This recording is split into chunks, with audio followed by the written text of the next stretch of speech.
I believe that the ability to build really deep rapport with someone in a short amount of time is one of the most overlooked skill sets for men, not just for dating relationships, but also for life in general. If you're feeling suspicious about the claim, have a listen to this. I'm sure that most of you have had the experience where you're out at a house party, a networking event, somewhere where you're meeting new people. And you suddenly meet someone, let's assume it's a guy because it's not sexual yet, and you walk away and you're like, wow, I met the coolest dude last night. Like, he was a really awesome, we just clicked, we had this amazing chat. You can't really put your finger on it, but you just like, wow, it was really cool. It was a rare event, and you really hope to speak to that person again.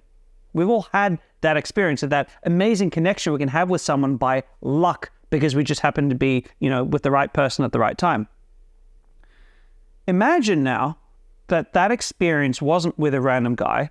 Imagine that it was with a woman.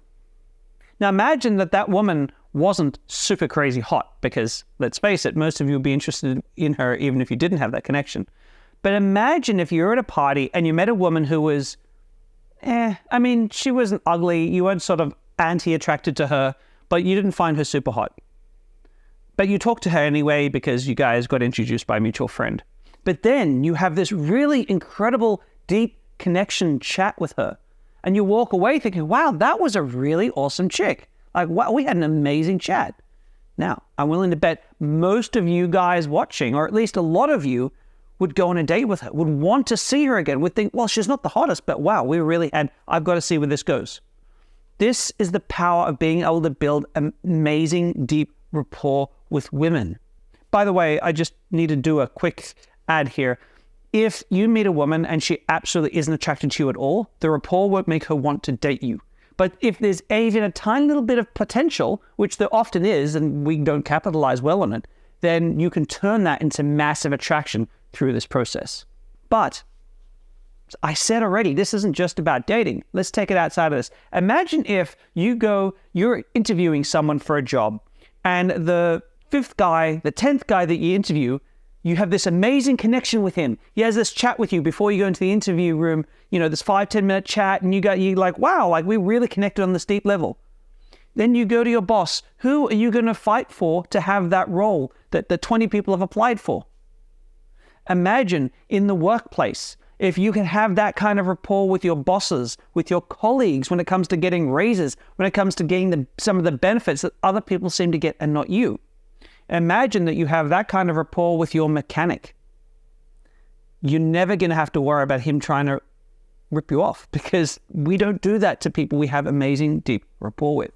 It's this almost superpower that we can have in life, and barely anyone really studies it, and barely anyone really understands it. So if this is of interest to you, if you think, this could be a cool thing to learn, this is the video you've got to watch.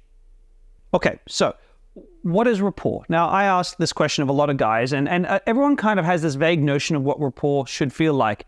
But oftentimes what you're picturing when I ask you what is rapport, you're not really picturing what I'm talking about. See, for most of us, when I say, when you have rapport with someone, explain it to me, and you say, well, we kind of understand each other, we have some things in common, we agree on certain topics, and we generally get along and see eye to eye on stuff, right? That's generally what a sense of rapport is.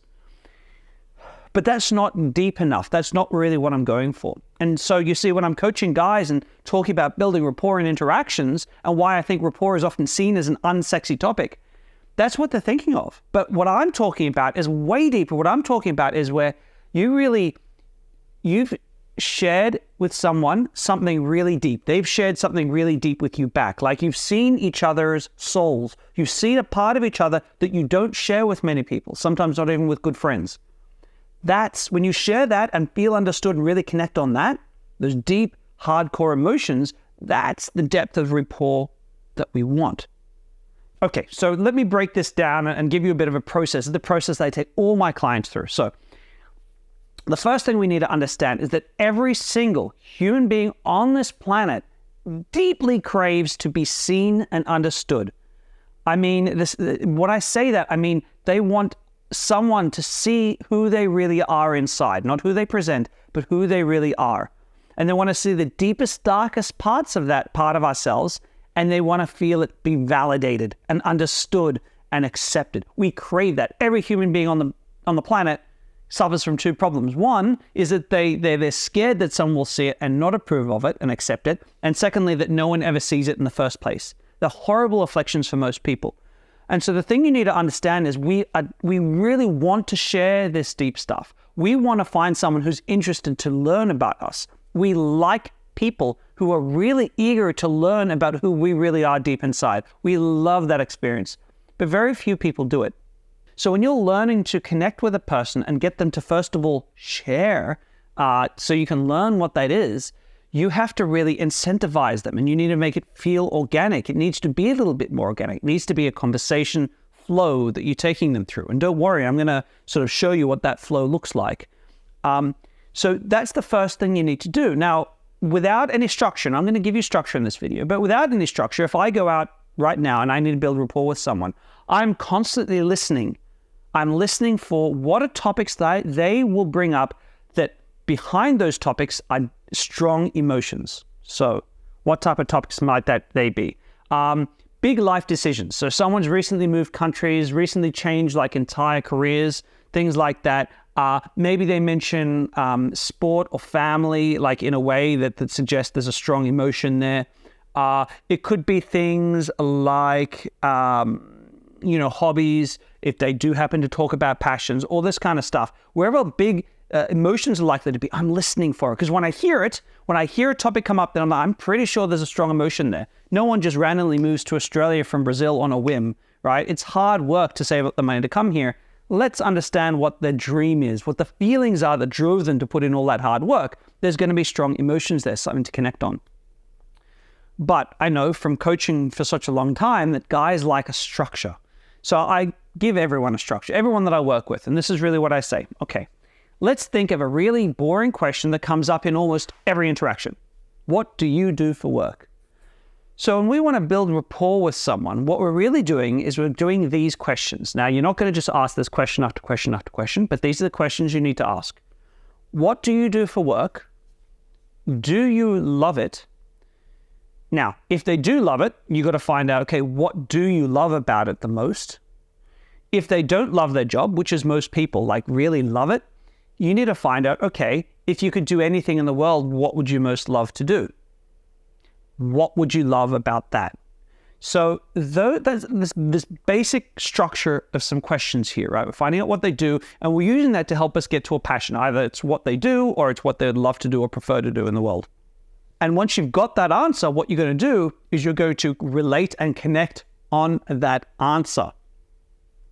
So let me give you a role play so you can feel what this is supposed to look like, because it shouldn't be just a series of questions. It should be a conversation where I'm sharing and also demonstrating a genuine interest to learn about the other person. So as I'm going through this role play, I want you to think about how I'm asking the questions, how are we relating back by facial expressions, because I'm going to look at you in the camera as I would someone when I'm doing this role play, because I really want you to feel this out. Okay, so tell me, what do you do for work? And she says, oh, I'm a software engineer. Then I'll say, yeah, right. I actually studied engineering. I did engineering myself for 3 years. Yeah, it was kind of stupid. I finished school and all I really did was think about what was likely to make me money that would coincide with what I was good at. And so since I was good at maths and problem solving, and I thought, well, engineering's like that. And then I read somewhere that electrical engineering and computer engineering was good. I did telecommunications engineering, which is like a blend of the two. It was stupid because I just got bored. It wasn't really my passion. After 3 years, I just left to do something else. But I hope that's not the story for you. Like, what made you want to get into that specific area? Well, like you, I was always good at maths, but also my dad was an engineer. So, he kind of like helped me get into it, and I grew up around it. And yeah, I guess it just seemed like an area that I was familiar with and it felt comfortable to go into.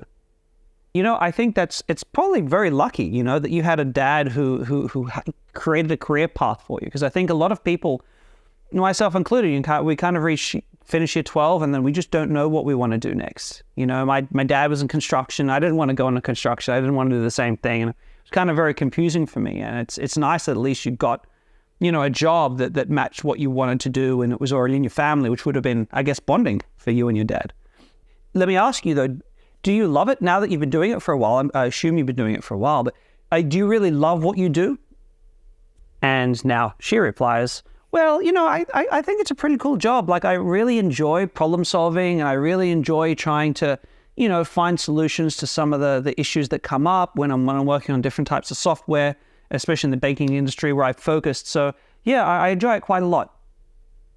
Okay, now, before I go on with the script, here's the thing. She doesn't love her job. When someone really loves them, there's a lot of passion with what they do, they light up, they get excited, they get really into it, right? And she's not doing that in this role play. And that's going to be very common. You're going to hear someone kind of say, yeah, I enjoy it a lot, but they don't seem to love it. The joy, the passion isn't there. So now I'm going to go on. Yeah, it's a shame, isn't it? When we have a job you don't really love, but it's good enough, you don't hate it enough to have to leave. I've been trapped in that myself as well, but I've got a life philosophy that I've got to love what I do. And so I kind of went through a few jobs before I found what my love was career-wise. But imagine let's say I called your boss tomorrow and I said, hey, Angela, she hates your guts and she hopes that you die. And she quits. Goodbye. Click. Okay, so you've lost your job. That was really mean of me, by the way. Cool. But I'm also a nice guy, because now I'm going to offer you any job in the world, right? And you'll get paid the same amount of money. And you can do anything. What do you think you'd most like to do in that situation? Oh gosh. Well, I think it'd be great to get outside of the cubicle where I lived my whole life. Like, I'd really love to do something maybe with music. I often thought it'd be fun to sort of do some DJing and run some DJ events, share music with the world, and just be around people again. I'm constantly in the cubicle all the time, and I'm constantly locked away from people and not around just with a computer, and I just miss that human contact. So what I'm going to do now is I'm going to pick up on the fact that what's her passion? Okay, she likes music, but really the emotional topic here is, what is it? It's getting away from being isolated and being around people again, right? So always be aware of that. What is the actual passion? Not what is the topic, what is the passion? It's not the music. Music is something she enjoys, and we can probably connect on that, but we'll connect better on this idea of being trapped and being around people again. So then I'm going to say, yeah, you know what? I feel you on that. I got hit really bad over COVID. I consider myself an introvert, but just being isolated from people that much, I think that's not healthy for a human being. I know a lot of programmers as well, and people work in software engineering, and it can be quite hard not really having that same social connection. And if you need that, God, it must be such a breath of fresh air. Like, I can see in your face, you light up as you think about doing this, right? Think about getting away from that kind of space. So now I'm going to start to talk about this topic with her. And what's so important is that this feels like a conversation. This isn't a 50 questions thing. It's a me drilling down to try to get to know and understand her. Now, what can happen from this point is she may talk about, yeah, I did this meditation thing one time, and I learned that, people are more important to me than I really thought. Actually, this is actually a real conversation that I had with someone, and their response was that they had done ayahuasca one time, and that they learned that people were part of their future, and they needed to find a way to find that. So that was the response they gave me. You can imagine the amazing conversation we could have about that realization, which is a strongly emotional one as well. So now we're on a topic that's deeply personal, right? Because how else could I get her to tell me that she's really struggling with this idea of feeling trapped and isolated from people and wanting to connect with people again and make people a part of her life? It's a very personal thing. So when I relate to that and share and connect with that, that suddenly becomes something where we're now connected on a far deeper level than she would be with anyone else in the club. Okay, so you might say, well, Damien, that's easy. She's got an interesting job. She's thought about things a lot. But I'm 23 years old, and I'm going to be talking to 20-year-old girls who have no clue what they want to do with their lives yet. How does this work for them? All right, let me give you another example. Again, this is a real example of a real conversation. Okay, so I'll start. Hey, so tell me, what do you actually do for work? Oh, I work as a checkout girl at Woolworths, which is a grocery store in Australia. I work as a checkout chick at Woolworths. It's not much, but it gets me through. Yeah, I can imagine working at that job. You must see some very weird people coming through on the regular. But okay, I want to ask you a question though. Honest question. Do you find yourself judging people based on the groceries they buy? And her reply is, yeah, I do. It's kind of frustrating. We see a really fat person buying 3 tubs of ice cream and you're like, let me help you with your weight loss problems. Yeah, well, I can imagine that would. I'm not one to keep quiet when I've got an opinion, so I'd struggle with that job, I think. But I'm going to go out on a limb. I'm going to assume you don't want to be a checkout chick forever. What would do you know what you'd really like to do? Do you have any idea of where you want to go? Are you studying at the moment, or, what would you most like? Oh, yeah, I don't really know right now. I'm just kind of taking it easy, and maybe some travel would be nice. And, I guess we'll have to see, as time goes on. So this is a very difficult situation. She's not giving me much. So then I say, okay, well, let me ask you this then. If you had to pick a job right now and you'd be guaranteed, let's say, $300,000 a year, and you could do anything that you liked, what would you most want to pick if you had to pick something right now to do forever? I think I'd probably work with dogs if I could. Okay, see, I knew there was a reason I needed to come and talk to you. I've got a little 5-year-old cavoodle, and she is my absolute world. I don't have any real kids, and so she's 100% my daughter. Do you have any dogs yourself? And she said, oh, yeah, I've got a little border collie, and she's amazing. She's getting older now. She's 10 years old. But I love her as well, so I totally get it. Still, working with dogs are kind of like, I don't know, but dogs are kind of like midgets on cocaine, right? They're like, could you really handle working with midgets on cocaine for your whole life? And then she said, well, the thing with dogs is they're honest. You can trust dogs, and I think you can trust dogs more than people. And I think that would be a very comforting environment for you to work in. I could do that for a long time. So if I break this role play for a second, think about what's being said. So I've just flagged a deeply emotional thing. Dogs are more honest than humans. I know if I hear something like that. I know, and if I say it to you guys, it'll be obvious. There's a trauma there. There's a pain. There's something big going on, a deeply emotional thing. Now, I'm not expecting her to share that with me, but I'm going to make the assumption and just let her go on with it, right? Because oftentimes we don't want to force her to talk about saying that, well, I'm a random. But what we want to do is let her know that we know it's there anyway and connect on it. Now, if it's not there, the conversation will die off and there won't be much interest, but you'll be surprised how often you're right when you just think about it. So I replied with, yeah, I think I've had some bad experiences with people too. It is traumatic, I think, with humans, because humans are deceptive, and humans play games, and humans can hurt us on purpose, sometimes. And dogs, even dangerous dogs, they warn you before they bite. They let you know what's going to happen. I get that. I think that's one of the things I love about my dog is that the love that she gives me is real. It's not fake. It's I can trust it 100%. I never have to worry about that. And it's such a beautiful thing to have. And I don't think you even get that with real children. You can only get that with dogs.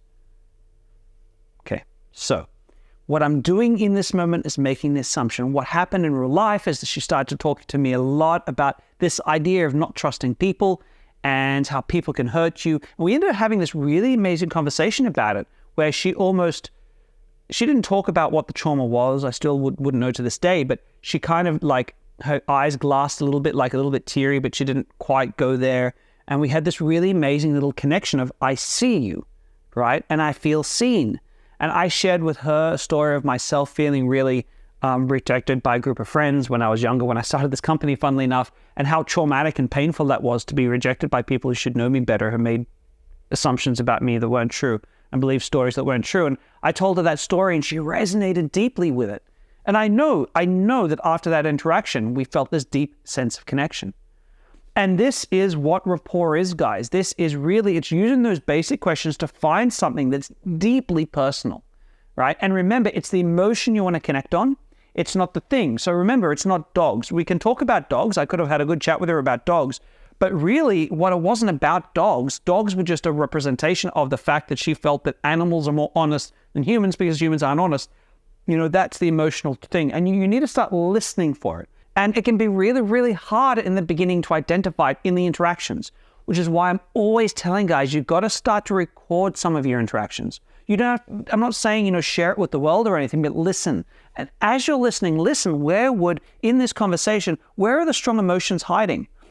Big life choices, little clues they give you where there's something powerful there. Because most of the time, the clues are there. And when you get really good at listening for those clues and then being interested in the other human being to learn about them, it gives them the inspiration or the desire to share with you, to open up and share those with you, right? And talk about those things with you. And when they do, they suddenly have this experience of, oh, here's a guy that I understands me better than most other guys.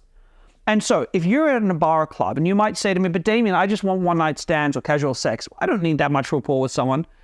You don't need it. But guys, I've been doing this for 15 years. It absolutely helps. If I go to a bar and I have this really amazing, intense conversation with a girl I like, she is way more likely to want to pursue the depth of that intensity with me, or make it stronger by going home with me, by having sex with me, by giving me her number and being really interested in me. It increases those odds dramatically.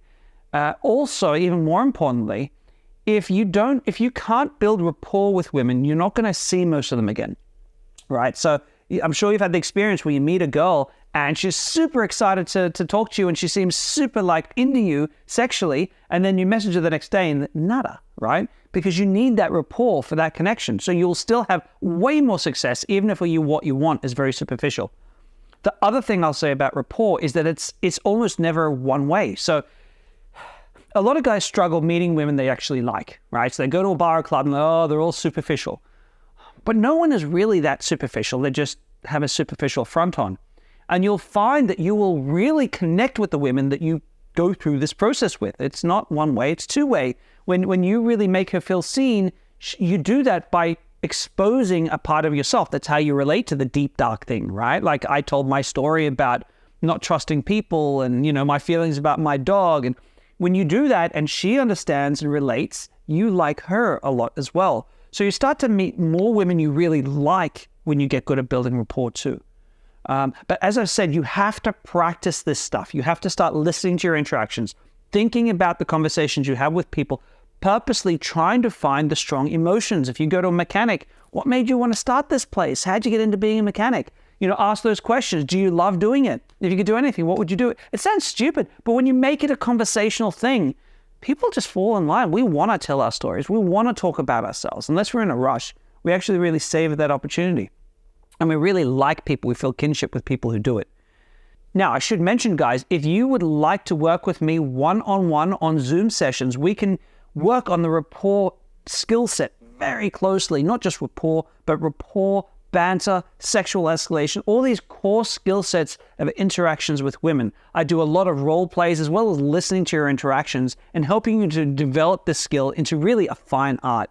Because once you've got it, if you can walk into an interaction and you can build amazing rapport with a woman within 10 minutes, you'll have more numbers than you know what to do with. So if you like the sound of that, go ahead to the comments below. There'll be a link where you can book a session with me and we can work on that together. So practice this. Listen to your interactions. Think about the conversations you have with people on a day-to-day basis.